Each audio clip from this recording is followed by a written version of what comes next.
Hello, everyone. This is Cody Lee of BlackCatBooks.org, author of I, the Dragon, Cruel and Beautiful, Rabbit Hole, King Dia, Lauren Frey, Grim Clo.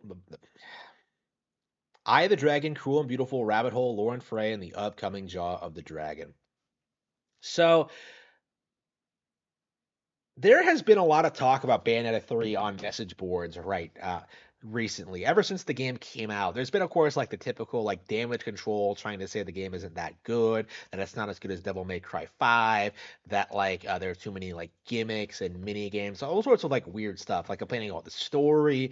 Like it's basically like the same thing we go through when it comes to like every single like big Nintendo release that appeals to like hardcore gamers. Like people damage control it to no end. Now, the thing is, a lot of this damage control has resulted in a lot of really interesting situations, a lot of really interesting narratives. Of course, like the most prominent is the whole like Bayonetta and Luca being a thing, which I will be talking about like shortly. I have a lot to say about that, but uh, I think like one of the weird, obscure ones, the one that the one that I noticed that I saw someone like seriously arguing for is the idea that Bayonetta 3 is a timed exclusive and will eventually release for other platforms.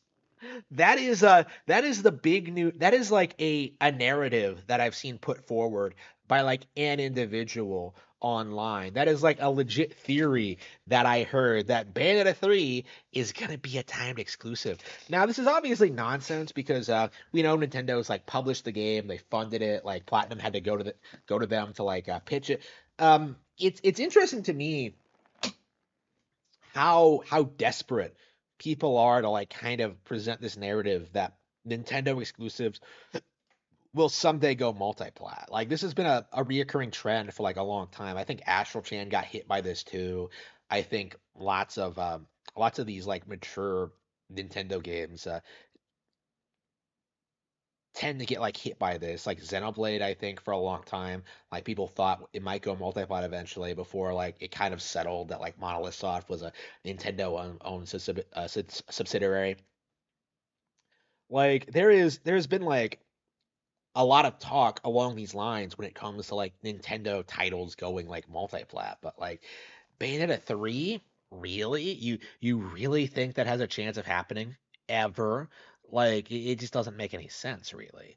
It's pathetic that you even tried to present this narrative, and I'm very curious if this theory, which is based on nothing but conjecture, gains any traction whatsoever.